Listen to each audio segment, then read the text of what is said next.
आऊज़ु बिल्लाहि मिनश्शैतानिर्रजीम बिस्मिल्लाहिर्रहमानिर्रहीम। आज मैं इस वीडियो में आपको मियाँ बीवी में दिली मोहब्बत पैदा करने के लिए एक प्यारा सा तवीज़ बताऊंगा। बहुत ही पावरफुल तवीज़ है।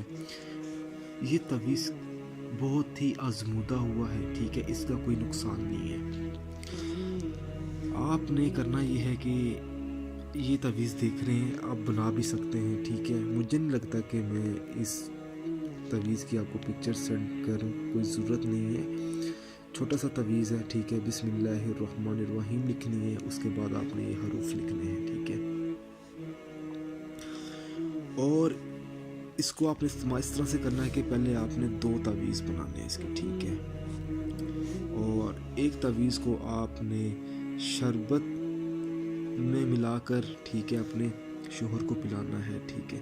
और जो दूसरा तवीज़ होगा वो आपने अपने गले में बांध लेना है।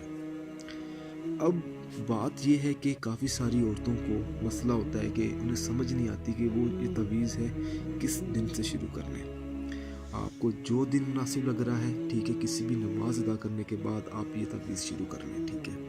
आपको किसी से इजाज़त लेने की ज़रूरत नहीं है, बस आपका जो इरादा है वो नेक होना चाहिए, ठीक है। आपका जो मकसद है वो जायज़ होना चाहिए। नाजायज़ मकसद के लिए ये तवीज़ हरगिज़ इस्तेमाल नहीं करना, ठीक है।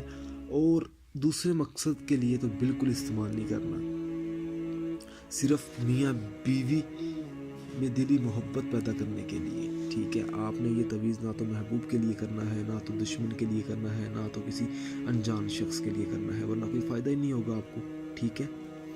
अगर आपको इस वीडियो की समझ ना आए, ठीक है, अगर आपको लगता है कि आप ये तवीज़ नहीं बना सकते, ठीक है, तो आप हमें इस वीडियो के नीचे कमेंट कर सकते हैं ताकि हम आपको अच्छे से समझा सकें, गाइड कर सकें कि तवीज़ इस तरह से बनाना है और इसका इस्तेमाल इस तरीके से है।